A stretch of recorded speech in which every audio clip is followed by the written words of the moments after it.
les carnets, on a le Bund ici présent qui continue de craquer les hauts, et on a un Stoxx qui se dirige vers les bas lentement mais sûrement.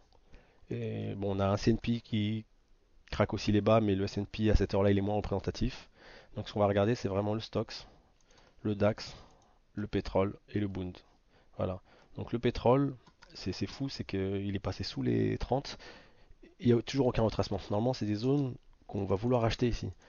Et là, en fait, on peut voir qu'elles sont intradables parce qu'il n'y a pas de retour. Donc après un trou aussi gros que ça, après un trou de 40 points, il y a à peine 10 points de retour. Voilà, donc là, on va voir si le marché va craquer ou pas. On peut voir qu'il y a pas mal de vendeurs quand même. Ça vend assez fortement. Euh, hop, hop, voilà. Est-ce que c'est une zone qui va résister ou pas? 86, 86 ça vend. Moi je vais attendre que cette zone la craque pour essayer de rentrer. Là on peut voir qu'il y a un gros acheteur à la zone qui m'intéresse, qui est ici.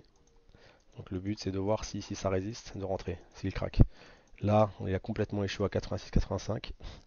De la même manière le DAX a échoué. C'est-à-dire que le Bund pardon, a échoué. Voilà, le DAX se fait rejeter, il n'arrive pas à passer les 9007. Je pense que si le DAX passe les 9007, on va avoir pas mal de trades. Alors, qu'est-ce qui se passe?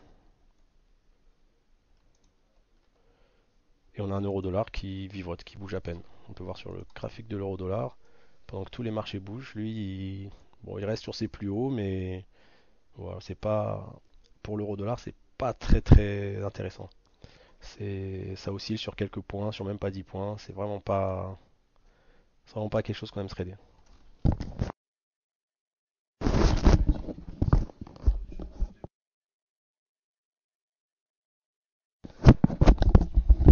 Alors on a une question, on nous dit, on est revenu sur les niveaux de août 2015, est-ce que ça va aller plus bas?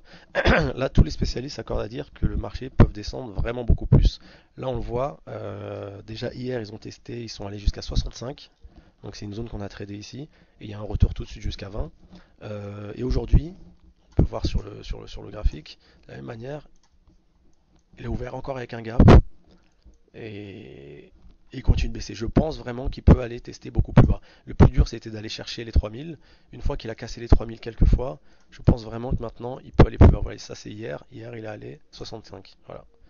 Donc là, c'est une zone déjà qui était assez costaud quand même hein, dans l'ensemble. Donc c'est vrai que c'est une bonne question. Il est allé même un peu. La dernière fois, c'était exactement voilà, le 24 août, c'était 2928.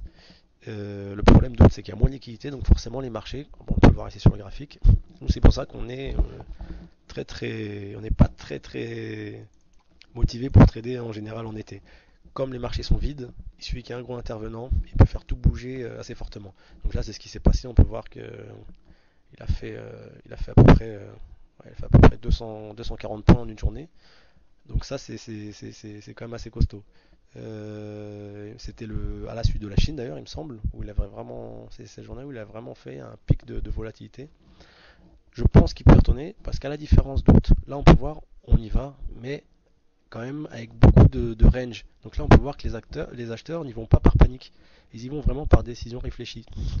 Donc si on arrive à casser le niveau d'hier vers 60, le prochain niveau c'est sûr sera 30 et et on verra où est-ce qu'il peut aller. De toute façon, il est déjà allé beaucoup plus bas avant, hein. On peut voir ici, à l'époque, il était encore plus bas. Donc 2008, ça c'est encore là, à 2800. On a même un 2600.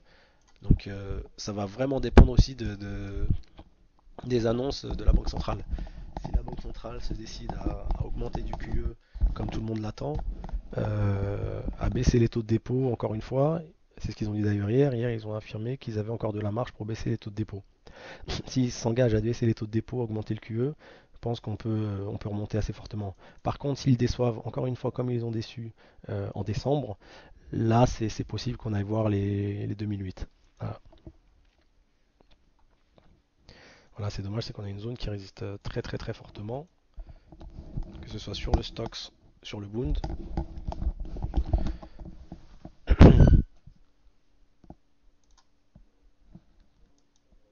Voilà, là c'est ce que je vous montrais, c'est le niveau de pardon, le niveau de août sur le stock, c'était là. Donc c'est à ce moment-là. Comme je vous montrais, peu de liquidité.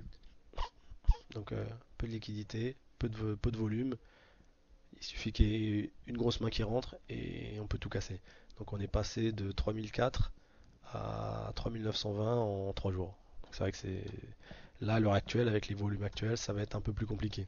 Mais on peut voir par contre que même avec une bougie comme ça, les investisseurs sont toujours déterminés à aller plus bas.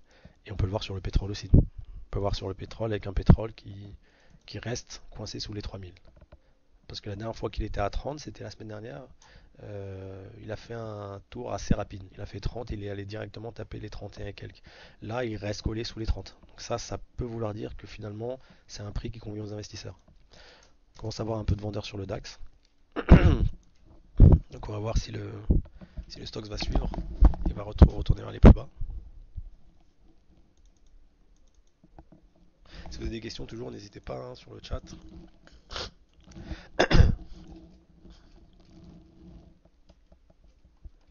Bon, voilà. Est-ce que là on va craquer? Là, les vendeurs ont l'air d'être assez déterminés. Ou non, ça tient. Je ne sais pas si vous avez vu, mais ici, on peut voir sur le Time and Sales. Alors, Time and Sales, ça découpe en fait tous les trades qui ont été pris. Bon, malheureusement,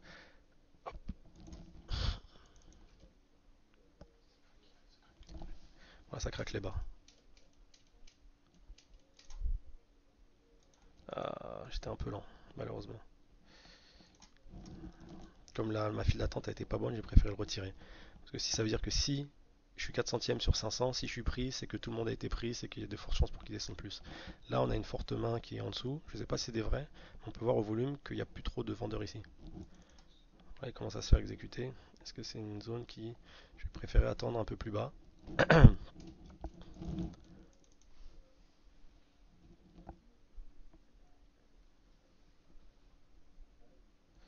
Ça trade plus trop. Là, on peut le voir ici, les trades.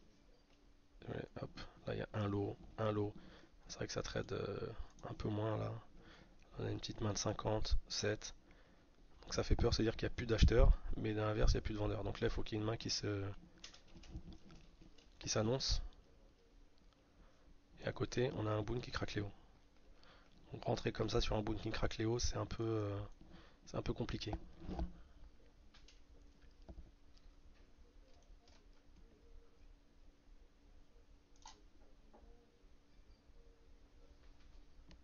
Des questions?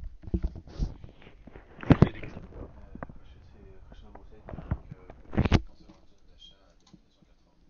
Exactement. On dit qu'on a une zone d'achat de 1980, ben on y est. Et on peut le voir que les volumes, ils concordent. Donc là, on peut voir que les volumes sont assez costauds à ces niveaux-là. Par contre, le problème, c'est qu'il n'y a pas d'acheteurs. Donc nous, on veut qu'il y ait des acheteurs qui s'identifient. Là, le problème, c'est qu'il n'y a pas encore beaucoup d'acheteurs. Le boom continue de craquer, le DAX continue de craquer et le pétrole se dirige vers les bas. Donc là, c'est une zone qui est belle, donc je pense intervenir dans cette zone. Par contre, j'aimerais bien avoir le prix, le bon prix. Qu'est-ce que le bon prix? C'est 82. On voit qu'il y a beaucoup de vendeurs ici quand même. Donc là, c'est compliqué de prendre ces niveaux-là.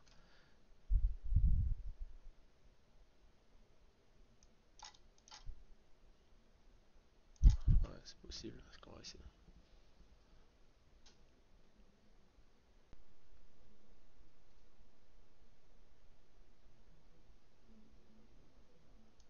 Bon, il va pas. Je suis dernier de la queue, donc je l'enlève. Là, on voit le boom qui reste vers les bas. Hop, est-ce qu'il y va?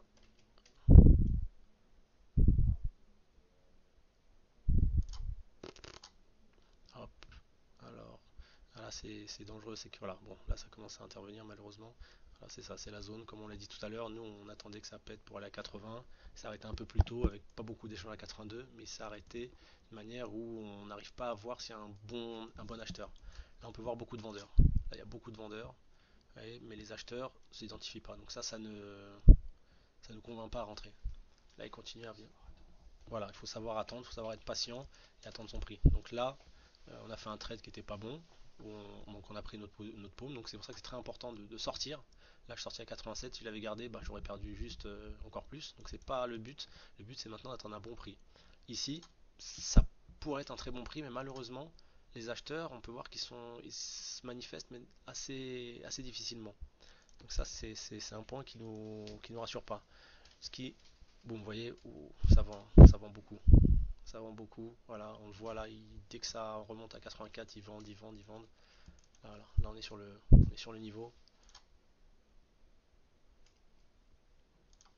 On va essayer de voir jusqu'où il va aller.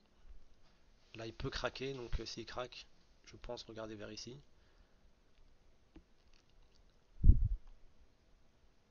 Est-ce qu'il va y aller? Ah, c'est compliqué quand même, il n'y a pas beaucoup de vendeurs. Hop.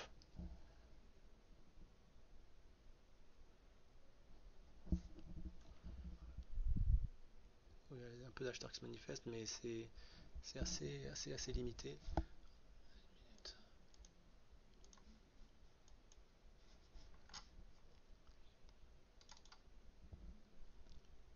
Là, j'ai sorti la moitié de ma position à 83. Je pense que c'est là où ça résiste, donc je vais essayer de voir si je le remets ou pas.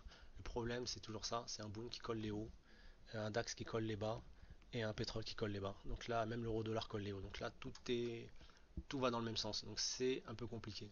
Ce qui me rassure un peu, c'est que les vendeurs sont manifestés.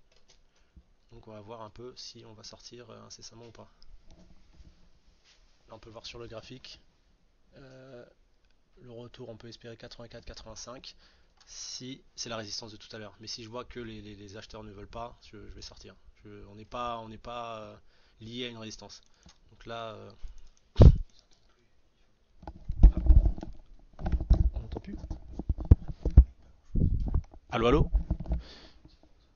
Allô. Bon, j'espère, apparemment il y a eu un petit problème technique où on m'a pas entendu pendant quelques secondes. Donc ce que je dis, c'est que j'ai sorti ma position, la moitié de ma taille à 83. Comme ça, marché volatile, je pense que, ça peut revenir vers ces eaux-là. Alors là, est-ce que ça va y aller? Hop.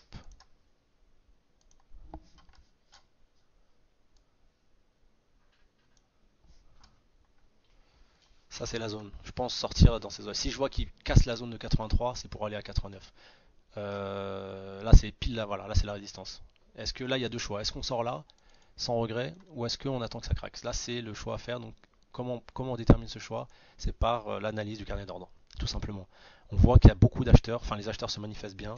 Le Boon retrace un peu, le DAX a retracé, le pétrole a retracé son plus gros retracement depuis ces dernières minutes. On peut le voir sur le graphique du pétrole, comment il va casser son niveau. Donc là, on peut être un peu optimiste. Malheureusement, on est où? On est sur la résistance ici sur le graphique. Voilà. Donc ça, c'est le plus bas précédent qui a bien marché, qui devient résistance, donc le support qui devient résistance. Si 85 craque, on peut aller chercher beaucoup plus haut. Donc c'est ce qu'on va aller chercher d'ailleurs, en fait. On va aller chercher plus haut, cette zone-là des 90, 87. Donc 87, c'est la résistance d'après. 87, 87, qu'est-ce qu'il va lâcher? Oui, il lâche. 87 lâche. Hop.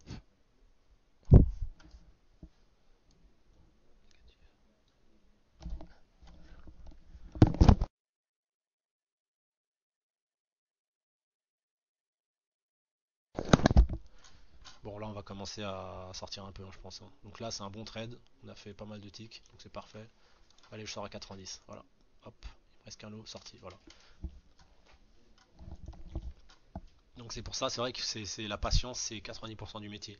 Là, la première entrée, j'ai peut-être fait preuve d'un peu d'impatience.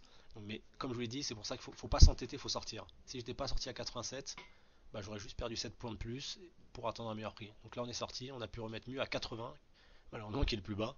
Donc j'espère qu'il va retourner nous donner un prix. La corrélation, c'est pour ça qu'on peut voir que la corrélation elle est très importante. Gardez un œil sur le Bund. On a vu le Bund retracer plus rapidement que le Stoxx. Ça nous a donné une idée ça nous a mis en tête de garder notre trade. À côté, de la même manière, on a le pétrole. Donc, comme on l'a vu sur le graphique du pétrole, euh, hop, je vous montre le graphique du pétrole. Comme on l'a vu sur le graphique du pétrole, il a cassé les plus hauts, le plus haut retour qu'il a fait jusqu'à maintenant.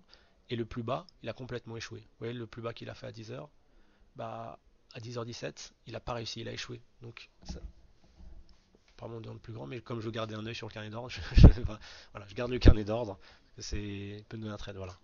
Donc ici le pétrole, Vous voyez, il a fait un plus bas à 61, il est remonté à 80, il a fait un plus bas à 65. Il n'a pas réussi à retester les plus bas. Ça veut dire quoi? Tendance dans la théorie haussière. Dans la théorie, ça veut dire que c'est la tendance sur... bon là je l'ai mis en 4 heures, il faut que ça charge. C'est la tendance sur une minute. Parce que la tendance en 4 heures, il n'y a aucun débat, elle est complètement baissière. Mais sur le 1 minute, là, retournement de tendance. C'est-à-dire que ça y est, il commence à avoir des acheteurs. Je pense qu'il va retourner vers les 30. Donc quand nous on voit le marché qui casse 80, on sait que le Stoxx, de la même manière, il peut monter un petit peu plus. Je suis sorti à 90, que de là d'une part ici on voit un retour. Et autre part, ouais, ici c'est là où il y a beaucoup de volume. Je ne veux pas prendre le risque. En fait ici c'est un risque à prendre. Est-ce qu'on est prêt à voir s'il va casser 90 ou pas? C'est-à-dire on le tient un peu plus. On se dit, bon bah s'il tient 90, on va jouer 95, 97.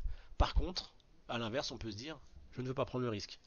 Je préfère sortir à 90 et prendre mon gain. Donc ça c'est deux écoles. S'il échoue à 90, on sortira plus bas avec une perte, mais si on voit que les acheteurs sont puissants, on sera à 90. Là on voit, c'est pour ça que tout à l'heure j'ai dit, je vous invite à mettre des shorts sur le Boon actuellement, parce que après 160-20 c'est des bons niveaux. Le Boon a fait son plus gros retour, il a fait 30-19.